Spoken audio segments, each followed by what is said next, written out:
Right now, some people frustrated with Elon Musk and his involvement in the federal government are taking out their anger on his company, Tesla. Some Tesla owners are receiving hate from others for their vehicle. So I present to you the Cybertruck. The functionality I'm going to describe is within a space that is less than the most popular pickup truck in the United States. In just 3 weeks, the US auto industry has been rocked to its core. Over $100 billion in market value wiped out, more than 12,000 American-made electric vehicles seized at European ports, and over 200,000 workers laid off. So what's going on? And what role is Europe playing in this massive disruption? Germany, Europe's largest economy, has taken a bold and unexpected move, halting the certification of US-made EVs. Chancellor Olaf Scholz publicly condemned the new US tariffs as fundamentally wrong. But that wasn't the end of it. Germany introduced strict new standards for data protection and emissions, which many American automakers failed to meet. Major US companies like Tesla, Ford, and GM were hit hard, and things got worse fast. France followed suit, introducing a punishing new carbon tax on heavy American vehicles like SUVs and trucks, taxing them based on weight and fuel consumption. Denmark joined the movement by ending EV subsidies for US-made vehicles, stripping Tesla and Ford of their competitive edge in one of their key markets. These coordinated moves by major EU economies triggered chaos in the American auto sector. Wall Street felt the shockwaves immediately. Tesla's stock plummeted 11%, Ford dropped 9%, and GM fell by 7%. Smaller EV companies collapsed entirely under the pressure. Investors are beginning to realize US automakers aren't aligned with Europe's new regulatory demands, and that realization has caused a major global shift, not just in finances, but in strategic direction. Tesla is perhaps the most visible casualty. With $31.4 billion worth of projects planned across Europe, including its Berlin gigafactory, everything has suddenly come to a standstill. European banks and governments have frozen funding, citing issues like data sovereignty violations and recycling fraud. Tesla now faces a difficult decision. With doors closing in Europe, the company is pivoting towards Southeast Asia, focusing on India, Vietnam, and Thailand to rebuild momentum. Meanwhile, more than 12,000 US-made EVs have been seized or held up at EU borders. Photos of the cars lined up, surrounded by customs officers, have gone viral. A stark message that European regulators are serious, and no amount of lobbying will change that. This isn't just one country reacting.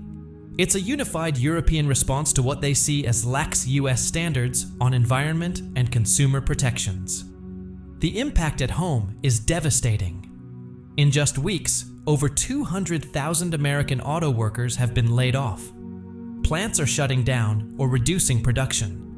Supply chains, already under pressure, are now buckling completely. Smaller suppliers and support businesses are going under.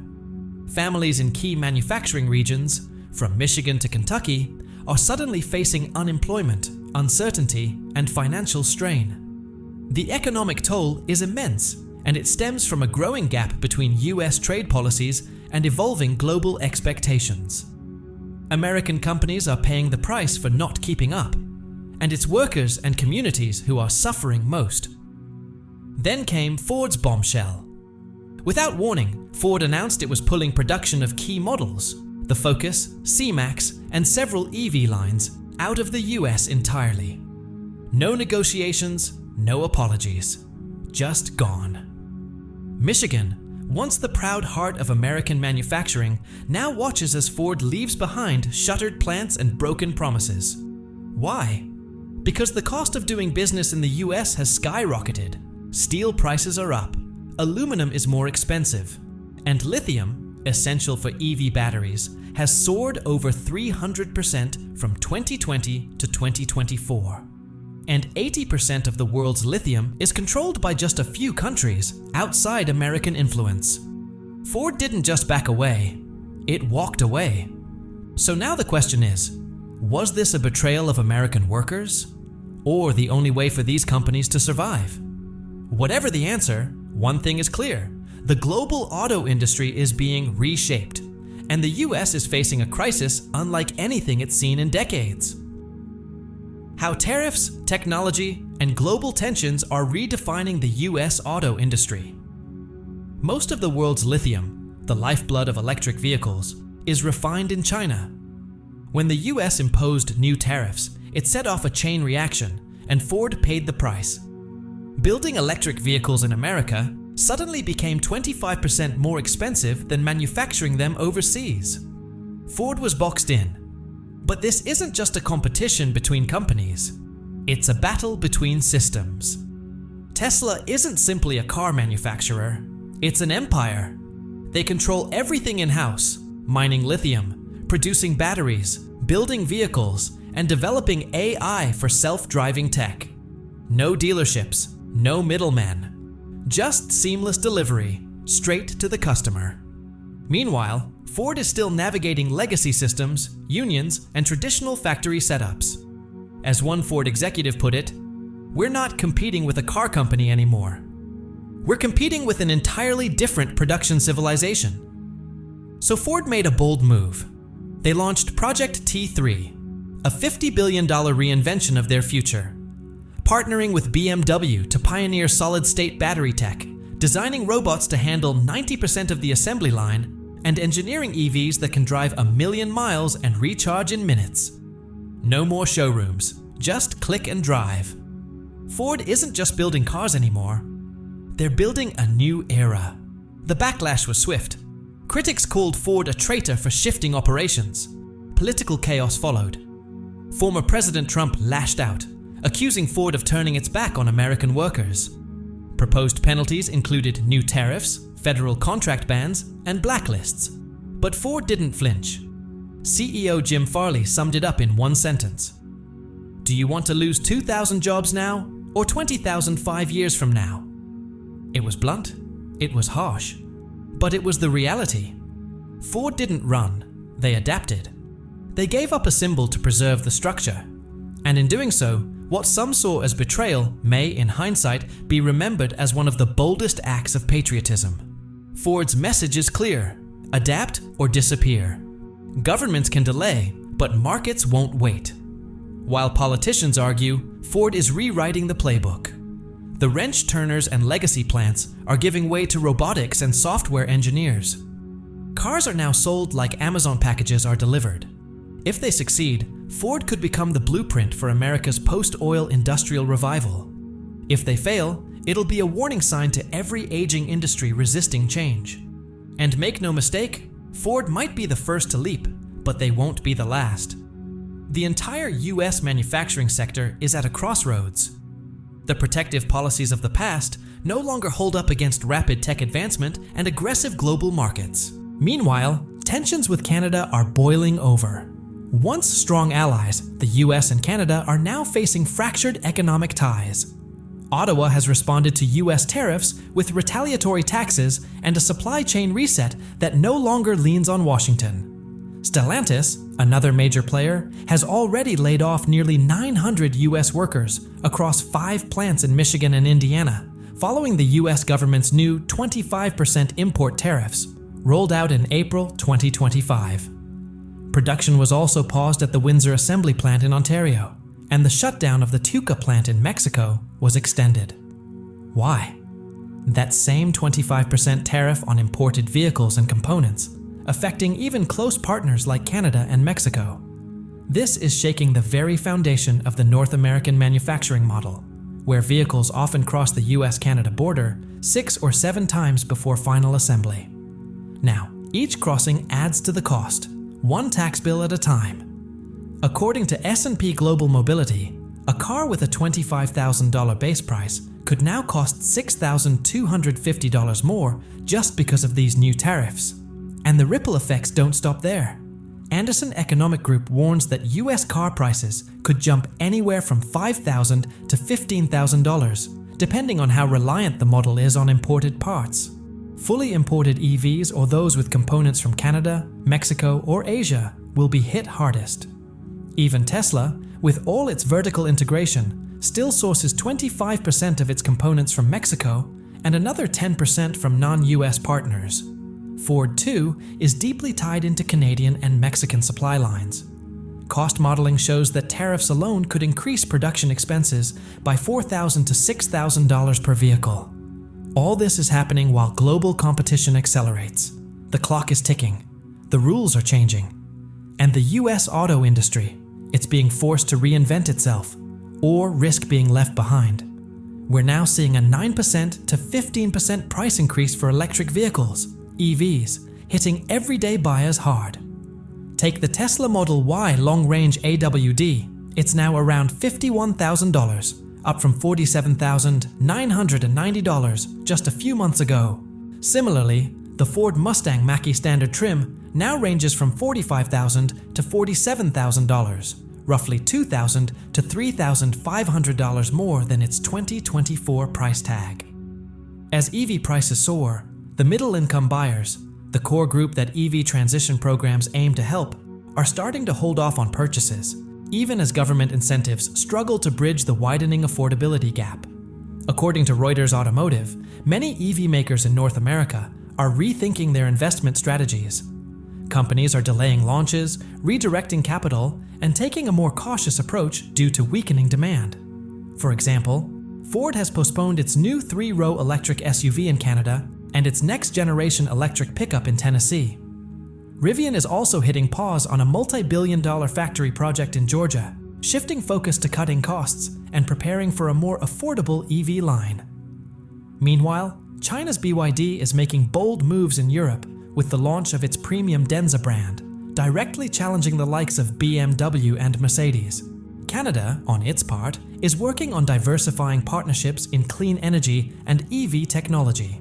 It's finalizing agreements with the European Union on clean battery standards, engaging in ongoing EV cooperation talks with Australia and South Korea, expanding trade relationships with France, Germany, and Mexico under an extended CPTPP framework. This doesn't mean Canada is cutting ties with the US, but it's clearly looking to reduce dependency, especially in light of Washington's increasingly unpredictable trade stance. The OECD warns that if current tariffs stay in place through late 2025, the average EV production cost in North America could rise 8% to 12%. This is mostly due to pricier imported parts and complicated compliance requirements. Trade tensions are already affecting over 185 economies, prompting a global shift in how companies think about investments and sourcing networks. Still, some analysts argue that this disruption might be an opportunity, a chance for North America to strengthen local production, diversify supply chains, and build long-term resilience. Now let's talk oil. Yes, oil. Here's something that sounds like it belongs in a Hollywood thriller, not real life. Canada could actually say no to the US when it comes to oil exports. Here's the hard truth. The US gets about 60% of its oil imports from Canada. That's 4 million barrels a day. It's like America's morning coffee, but made of oil. Why Canada? Because Canadian oil is heavy crude, perfect for refineries on the US Gulf Coast. But here's the twist. Canada's getting tired of being the quiet, loyal supplier. It's now looking at Europe and thinking, oh, hello EU, looks like you could use some oil. With discussions around rerouting pipelines and accelerating LNG development, Canada is beginning to shift its focus. And yes, energy security is a concern, but Europe's still thinking about the climate crisis too. Alberta Premier Danielle Smith isn't pulling punches. Her message? If the US wants to play hardball, Canada will start pumping oil to Europe instead. Currently, Alberta sends 700,000 barrels per day to the Gulf Coast, basically fueling the US refining system like an energy drink. If that flow gets cut, game over. Texas might have to start sipping from Venezuela's oil reserves instead. And let's be honest, that hits different, and not in a good way. Sure, the US likes to say it's energy independent, but deep down it's still keeping tabs on Canada, like an ex checking stories on Instagram. If Canada pulls back, gas prices in New England could shoot up 20 to 40 cents per gallon, easily. And it's not just oil. Canada is also a major power source, exporting over 11,000 gigawatt hours of electricity to the US annually. Can the US replace that? Maybe, if it's willing to wait on Venezuela, the Middle East, or hope Elon Musk figures out how to generate electricity from brainwaves. Let's talk oil, and a full-blown tit-for-tat between Trump and the Canadian government. Trump brought back tariffs on steel, dairy, and cars. Canada clapped back with a classic, "Oh, really?" Okay, let's talk about your ethanol. Now here's the deal.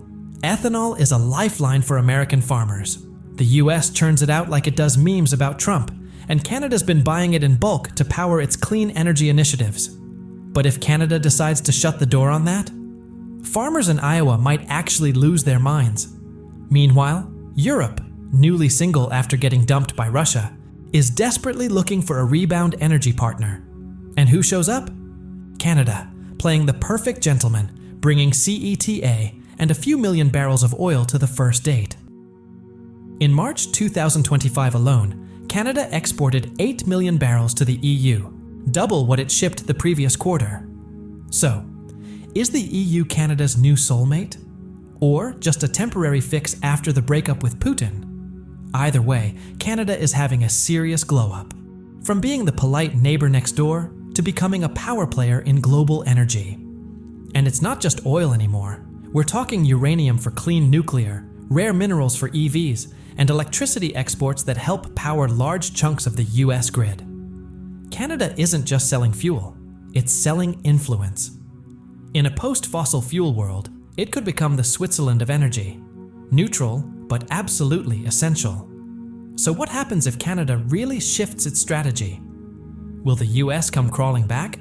Or go hunting for a third party, like Venezuela? Better hold on to that gas pump because this energy storm, it's just getting started. Now let's zoom out. Things are heating up everywhere. We've got 20,000 protesters in Salt Lake City, 36,000 in Los Angeles, and up to 150,000 in Coachella. Bond yields are skyrocketing, and the US dollar is teetering on the edge, like it's trying to climb a hill with a broken engine. And what's Trump doing? Don't worry, he's tweeting through it.